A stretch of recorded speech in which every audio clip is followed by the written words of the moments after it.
sentar um pouquinho. Jesus, nosso Senhor, nos dá, como sempre, uma dica muito importante para o nosso crescimento e, sobretudo, para a nossa vivência neste tempo de advento.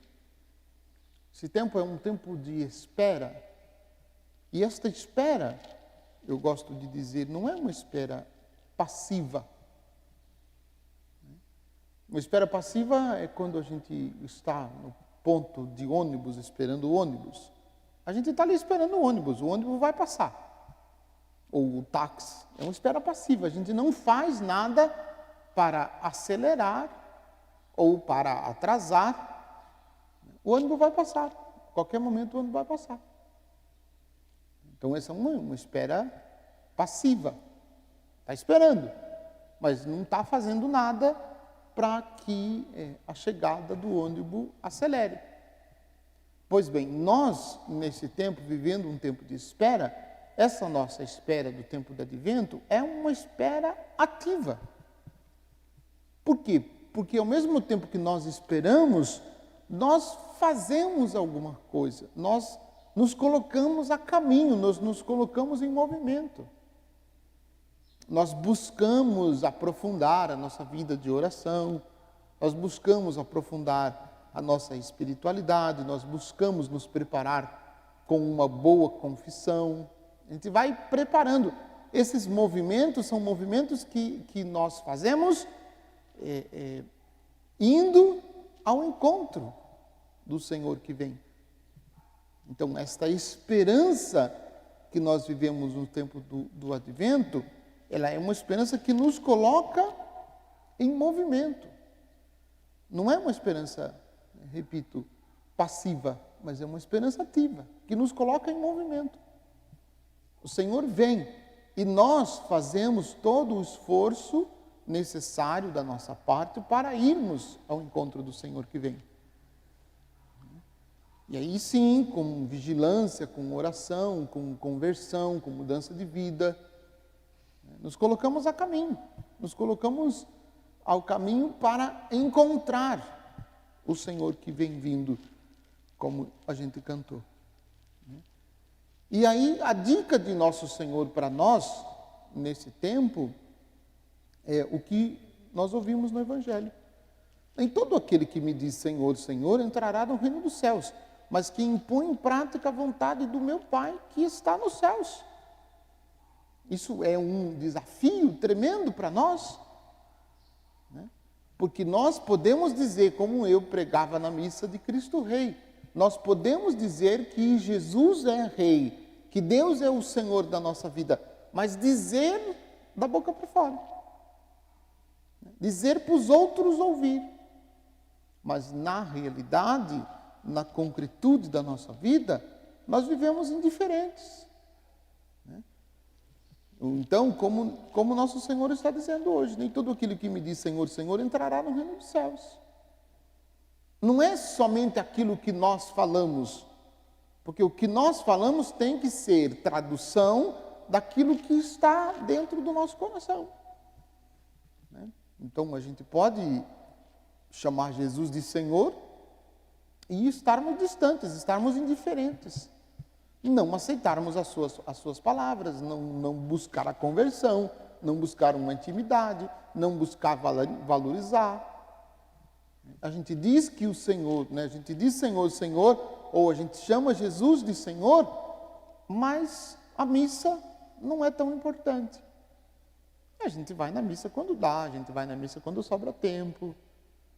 Durante a semana, o horário da missa não bate, o meu horário de trabalho, eu chego em casa cansado, eu ainda estou no serviço, durante o domingo de manhã é muito cedo, de tarde é muito tarde, de noite é muito tarde, eu estou cansado, tenho que trabalhar na segunda-feira. Só para citar alguns exemplos.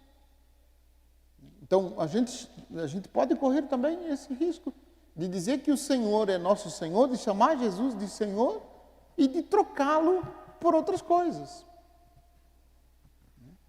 Até mesmo de irmos, né, ao seu encontro na Santa Missa, mas de sermos somente, né, de termos somente uma atitude para que os outros vejam. Olhando para nós, olha lá como é piedoso, vai na missa todo dia. Reza o terço todo dia, vai na missa todo domingo. Faz, né, exercícios espirituais, está sempre em oração. Mas isso é o que os outros veem. Muitas vezes o que está dentro do nosso coração não é isso. Muitas vezes nós estamos sendo controlados e dominados pelas nossas paixões. Estamos dando as costas para Deus, estamos desprezando a palavra de Deus. Nem todo aquele que me diz Senhor entrará no reino dos céus, mas quem põe em prática a vontade de meu Pai que está nos céus. Portanto, quem ouve estas minhas palavras e as põe em prática é como um homem prudente que construiu sua casa sobre a rocha. Eu sempre gosto de pensar e de repetir isso. Que lugar Deus ocupa de verdade na nossa vida? A gente até diz que Deus é importante, que sem Deus a gente não sabe viver. Que Deus é o mais importante da nossa vida. A gente até diz, repito, da boca para fora. Mas muitas vezes as nossas atitudes não demonstram isso. Muitas vezes as nossas atitudes, elas vão num caminho contrário. Então é preciso acolher no coração a palavra e deixar que a palavra confronte a nossa vida. O que precisa mudar em mim a partir da escuta da palavra? O que a palavra de Deus suscitou de mudança dentro de mim? O que a palavra de Deus me leva a deixar para trás? O que a palavra de Deus me leva a renunciar? Se não há este confronto, se eu não me pergunto isso, ou se eu não pergunto isso para Deus, a palavra de Deus entra por aqui e sai por aqui e não faz efeito, não muda nada. E a gente continua, né, do mesmo jeito. Então é preciso que a palavra de Deus nos transforme e é preciso que a gente escute atentamente o que nos diz Jesus. O que Jesus, nosso Senhor, nos pede? O que Jesus vem nos pedindo constantemente? E como é que nós escutamos, como é que nós damos ouvidos às suas palavras? Como é que nós praticamos as suas palavras? Porque se a gente ouve as palavras dele e não colocamos em prática, nós somos como um homem sem juízo, que o texto diz, que construiu a sua casa sobre areia. E esta areia, né, chuva, tempestades, nós precisamos também identificar e avaliar, né, quais foram as dificuldades que a palavra de Deus nos levou a experimentar. Parece estranho, né, o padre dizer assim, qual é a dificuldade que a palavra de Deus nos levou a enfrentar? Sim, porque se a palavra de Deus não provoca em nós algum tipo de reação, ou se não somos capazes de, por causa da palavra, enfrentar algumas dificuldades, algumas tempestades da vida, por causa da palavra, é porque a gente não ouviu a palavra coisa nenhuma. A palavra passou desapercebida por nossos ouvidos, a gente escutou, entrou por aqui, saiu por aqui, e não fez diferença nenhuma. Claro, não é a palavra de Deus que produz tempestades e que produz dificuldades. Evidente que não. Mas se nós nos dispomos a escutar atentamente Jesus e a colocar em prática na nossa vida aquilo que ele falou, naturalmente que a gente vai enfrentar dificuldades. Dificuldades do mundo, dificuldades de rejeição. Mas se nós escutamos verdadeiramente a sua palavra, também nós não temos que temer. Porque não só nós passaremos pelas dificuldades, porque estamos com a palavra de Deus no nosso coração, como o Senhor Deus, o Senhor Jesus mesmo, será a nossa companhia.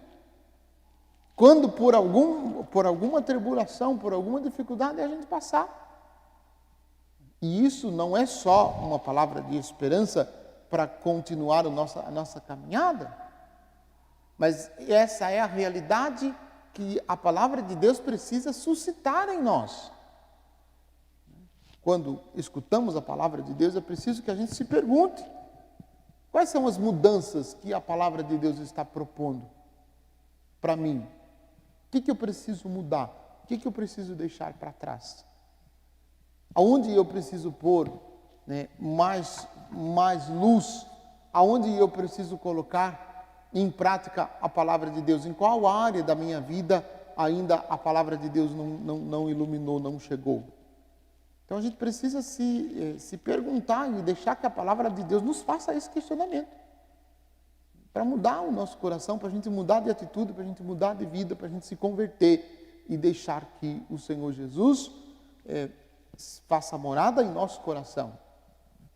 E quando Ele chegar no seu dia glorioso, nos encontre preparados, nos encontre vigilantes, nos encontre com o coração aberto, para que Ele possa continuar realizando em nós a sua obra de salvação. Que o Senhor Jesus nos dê perseverança e ouvidos atentos para escutar a sua palavra. Louvado seja nosso Senhor Jesus Cristo, para sempre seja.